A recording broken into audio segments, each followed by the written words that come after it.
Hello folks, Adam Conover here from College Humor and Adam Ruins Everything. A couple weeks ago, I had the incredible honor of interviewing Rand Miller, the co-creator of Myst and Riven, two of my all-time favorite games, about his new game, Obduction. We're posting a clip of that interview right here on Dorkly, but you can check out the full interview on my YouTube channel. Hope you enjoy.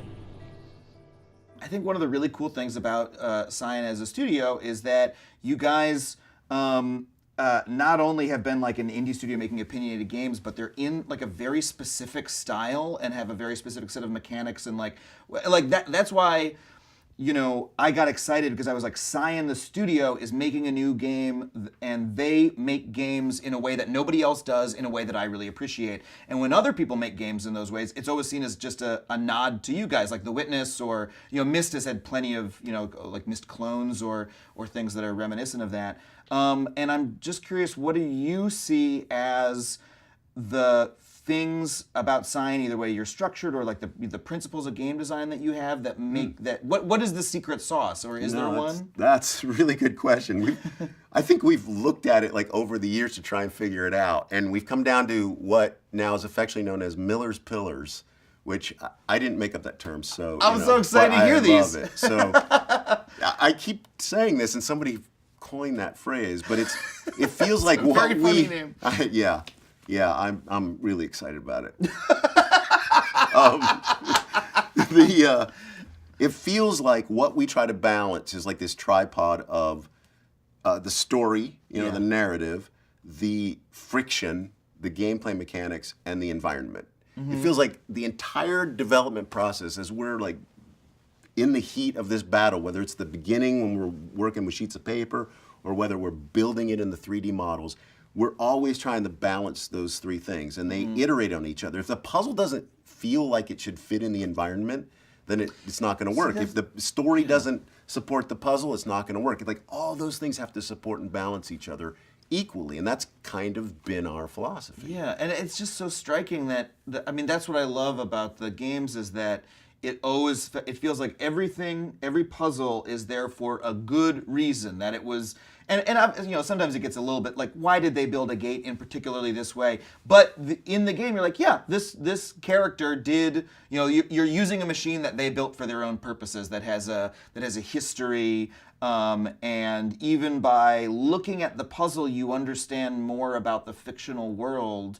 The game mechanics and the puzzles and the lore are like all up in each other. They're the same thing. Where so many other video game environments feel like, okay, you had one artist make a really awesome town, and then you had a game designer make a game mechanic and something to do in the town, but the things never interact. It's just a pretty backdrop for a monster to fight or a puzzle to solve. Whereas like, everything has a reason in Myst and Obduction. Yeah, and that's not easy. That's the thing that is, I mean, it drives us crazy, and I don't know that we actually make games like anybody else in this industry, because we spent, you know, a couple months writing this down on big pieces of paper. I mean, literally big blank sheets of paper designing this, but then when it goes to our artists, there's a lot that keeps getting designed and keeps getting talked over and keeps getting put in front of people, and they don't do what we thought they would do, so we tweak it, and they didn't get this story element, and we tweak it, and then we figure out in our own minds, like, wait a minute, we lost some continuity here. This one doesn't support this. We should do this, and we change it, and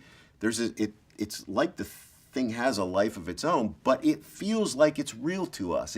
I mean, we treat this like it's a real place. Like, no, that shouldn't be there because that wouldn't be there, and it all. Yeah. We try to integrate it all. Even Richard Watson, who's kind of the game designer I've worked with for 15 years, he even goes to the extent of going back and examining everything in the initial state of the game and saying, well, how did this get set this way? Could it have been set this way? Could this gate have been closed, and then the guy who closed it got into where he was, and could this door be locked from this side and this one from this side? And hey, he just takes pleasure in that kind of thing, which is handy. Yeah. But that's the kind of stuff that we like. You know, it feels like a real place. Yeah, I mean, I actually really like that in Obduction, even the initial puzzles are, they say, like, this area is battened down. Like, they've set everything up. They've sort of locked all the doors on purpose, you know, in order to protect themselves, and you're trying to,